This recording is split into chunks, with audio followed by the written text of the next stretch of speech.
ও মারে ফুটাইতে গো আমার চোখের নিচে কালি।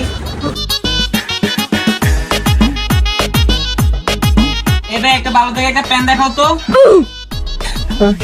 ব্রো, এই প্যান্টটা আপনার সাথে যা, এটা সরাসরি ঢাকা প্লয়েল থেকে। মোটামুটি ঠিক আছে। আসলে এটা স্ট্রিচ প্যান্ট, আপনার সাথে যা। এটা আমাদের এই অঞ্চলে মানে দেখি না, সবসময় তো সব প্যান্ট বের করতে পারি না, বুঝলেন? আচ্ছা দাম বলবো? হ্যাঁ ভাই, প্রাইস কেমন হবে? এটা প্রাইস আড়াই, এই তো আছে, কি অবস্থা বলো? এটা প্রাইস 2,500 টাকা, শুধুমাত্র আপনার সাথে যা। না ভাই, কি বলেন 2,500 টাকা? কি মামা? মামা একটু আমি এটা তো সেটাই, হ্যাঁ। কত ভাইয়া? 2,500 টাকা, এটা অরিজিনাল পলো। কালকে এটা আমি এখান থেকে নিয়েছিলাম 400 টাকা দিয়ে। আপনি একটা বাট পারবেন। প্যান্টটা কিনতে রাখে দেন এগুলো।